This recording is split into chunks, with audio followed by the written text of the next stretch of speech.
Rahman Rahim. Assalamu alaikum, student. In this lecture, we will talk about brain in detail. So, brain का जो scientific name है वो है encephalon और brain का जो weight है that is about 1200 to 1400 grams in adults.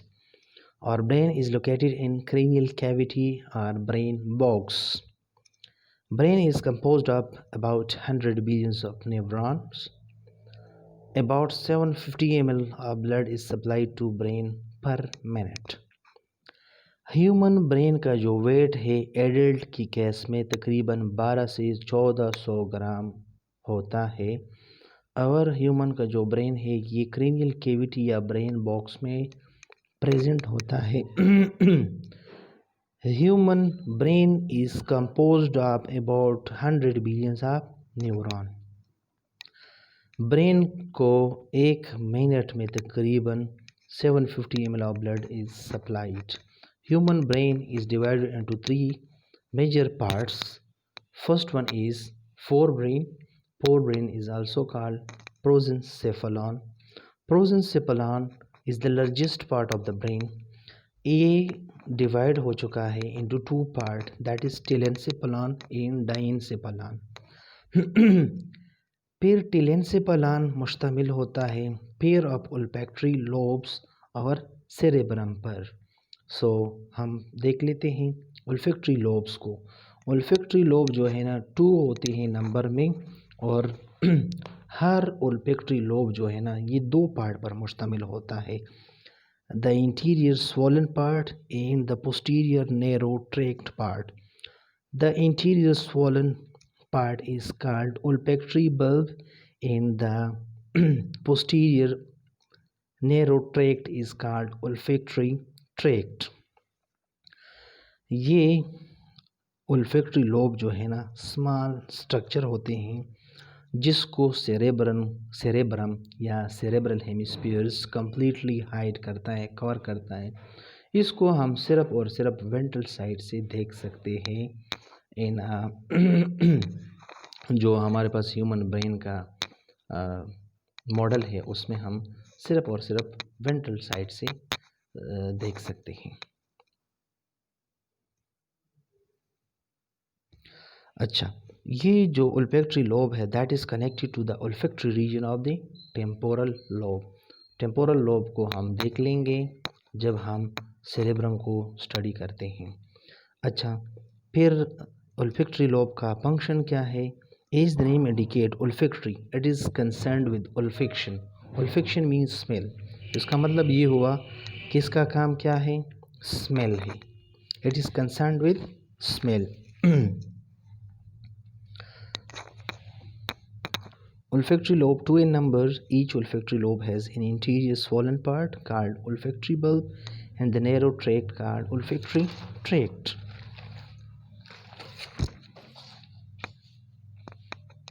अब जो olfactory lobe है that is only visible from ventral side.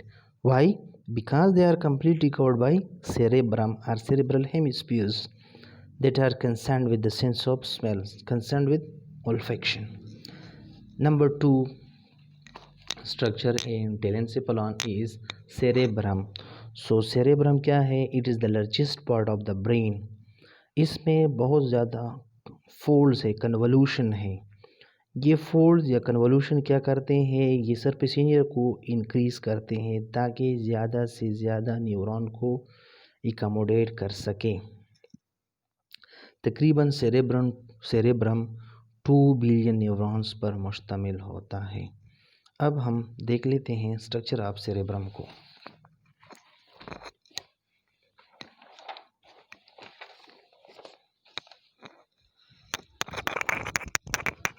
Cerebrum को सेरेब्रल हेमिस्फीयर्स भी कहते हैं. सेरेब्रल हेमिस्फीयर क्यों कहते हैं?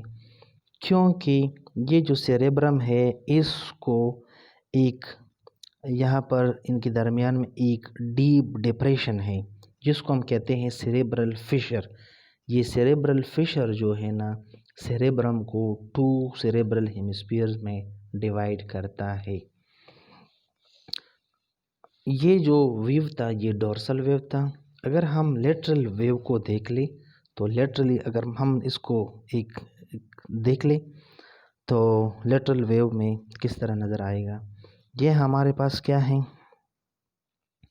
ये है एक सेरेब्रल हेमिस्फीयर, और सेरेब्रल हेमिस्फीयर जो है ना आपस में कनेक्ट होते हैं एक दूसरे के साथ with the help of C shape structure.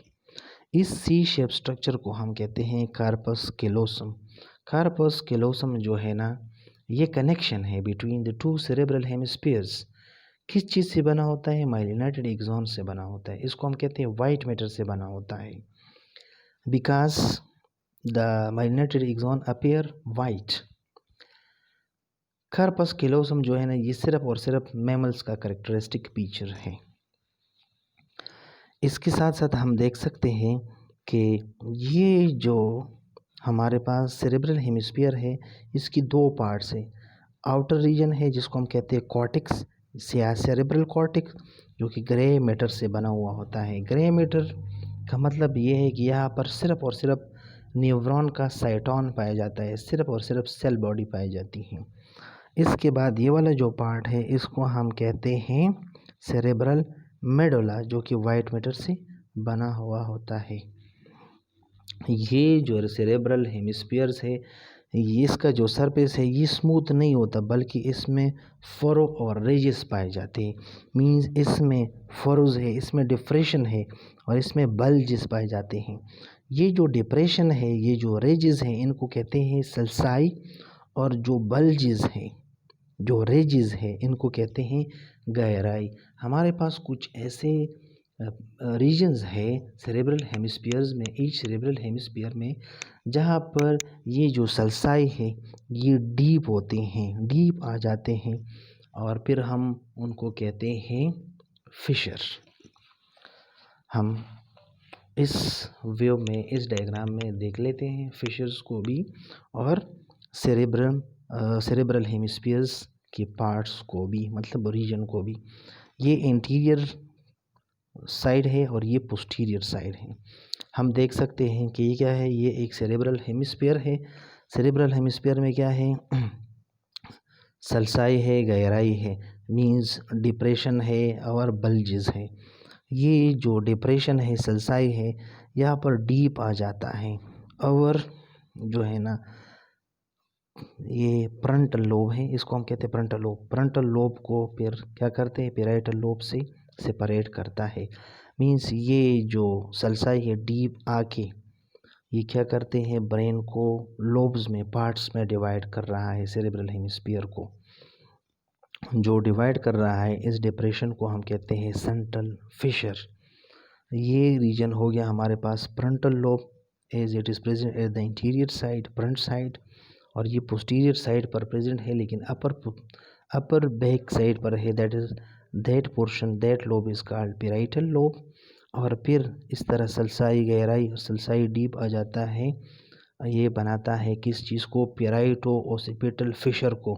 ये पैराइटो ओसिपिटल फिशर इसलिए कहते हैं इसको क्योंकि ये पैराइटल लोब को ओसिपिटल लोब से, या ओसिपिटल लोब को पैराइटल लोब से सेपरेट कर रहा है।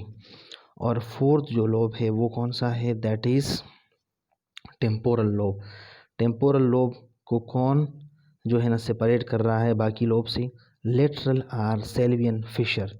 लेटरल फिशर या सेल्वियन फिशर क्या कर रहा है, ये फ्रंटल लोब और पैराइटल लोब को टेम्पोरल लोब से सेपरेट कर रहा है।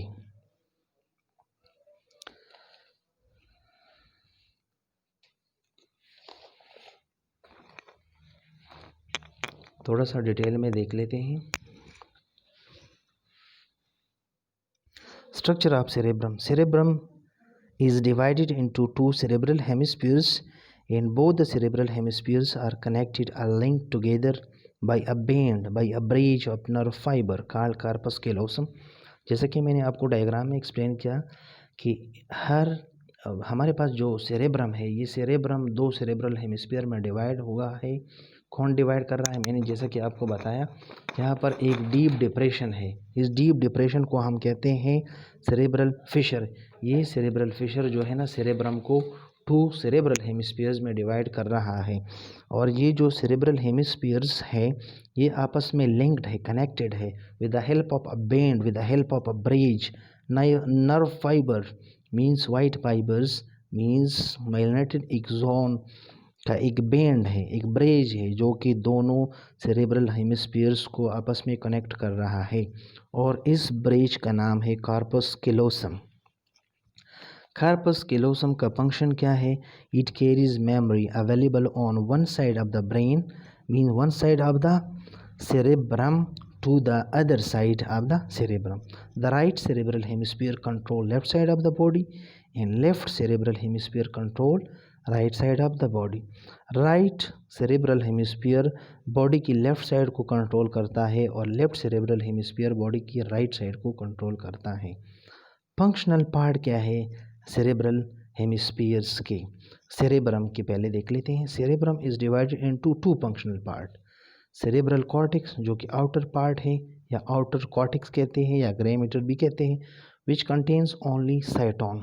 एंड द सेरेब्रल मेडुला जो कि मैंने आपको डायग्राम में बता दिया कि ये वाला जो रीजन है बाहर ये है सेरेब्रल कॉर्टेक्स और इनर जो है ना cerebral medulla.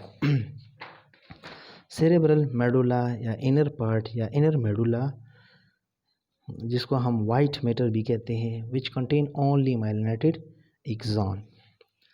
Each cerebral hemisphere is then divided into four parts, four areas, four lobes, जो कि मैंने आपको बता दिया with the help of diagram।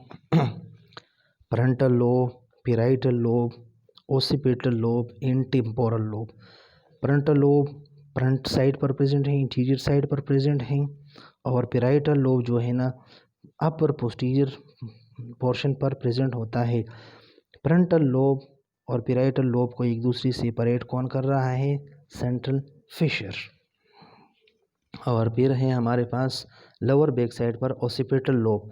Occipital lobe और पेराइटल लोब को एक दूसरे से सेपरेट कर रहा है पेराइटो ओसिपिटल फिशर। फिर हमारे पास फोर्थ जो लोब है that is temporal lobe. Temporal lobe को सेपरेट कर रहा है फ्रंटल लोब और पेराइटल लोब से लेटरल आर सेल्वियन फिशर।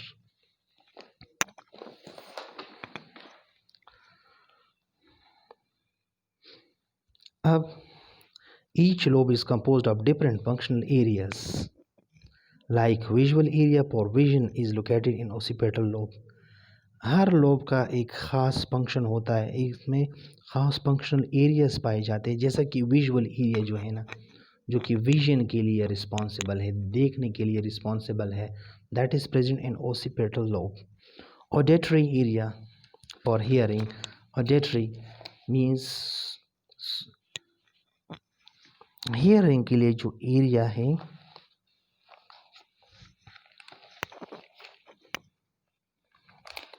इसी तरह ओल्फेक्शन के लिए जो एरिया है या ओल्फैक्टरी एरिया है, sense of smelling is in temporal lobe. इसी तरह body awareness, language, taste, reading is in parietal lobe. And associative area sensation, movements, learning etcetera is located in frontal lobe. So हम देख सकते हैं कि sensory area receives impulses, informations, and associative area process or analyze the incoming information या impulses, and motor area control the responses of the body parts। Sensory area का काम ये है कि ये इम्पल्सिस को, इंफॉर्मेशन को क्या करते हैं, ये रिसीव करते हैं, प्रोसेस करते हैं, एनालाइज करते हैं। और मोटर एरिया जो है ना वो क्या करते हैं, control the responses of the body parts. अब हम कलेक्टिवली सेरेब्रम्स की फंक्शंस को, एक्टिविटीज़ को देख लेते हैं। Cerebrum is responsible for sight, speech, smell, taste, hearing, conscious sensation, voluntary movements, वो मूवमेंट जो हमारे विल में हो, learning, memory, thinking, decision making, reasoning and judgement. इन चीज़ों के लिए कौन रिस्पॉन्सिबल है इनके लिए? रिस्पॉन्सिबल है सेरेब्रम।